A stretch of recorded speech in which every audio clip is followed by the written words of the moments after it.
হিতবাদী পত্রিকার স্বনামধন্য সম্পাদক পণ্ডিত সখারাম গণেশ দেউস্কর স্বামীজির সঙ্গে দেখা করতে এসেছেন। সঙ্গে আরও দুজন ভদ্রলোক। সেই দুজনের মধ্যে একজন পাঞ্জাবি।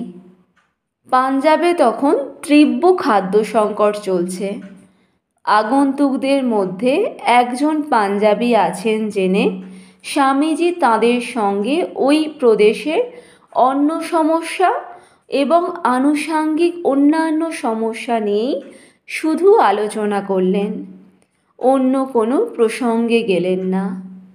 বিদায় নেয়ার সময় পাঞ্জাবি ভদ্রলোক স্বামীজিকে বললেন, মহাশয়, আমরা খুব আশা করে এসেছিলাম যে আপনার কাছ থেকে ধর্মের নানা উপদেশ শুনব, কিন্তু দুর্ভাগ্যবশত আমাদের আলোচনা সাধারণ বিষয়ের দিকেই চলে গেল।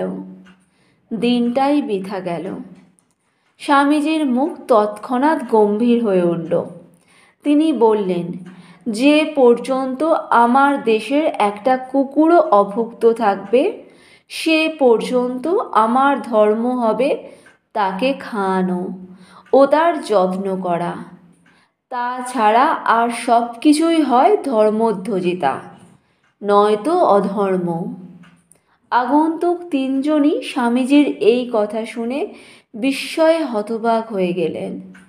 স্বামীজির শরীর ত্যাগের পর দেউস্কর বলেছিলেন, স্বামীজির এই কথাগুলো তাঁর অন্তরে চিরকাল জ্বলন্ত অক্ষরে মুদ্রিত হয়ে গেছিল। সেই প্রথম তিনি উপলব্ধি করতে পেরেছিলেন প্রকৃত স্বদেশপ্রেম কী।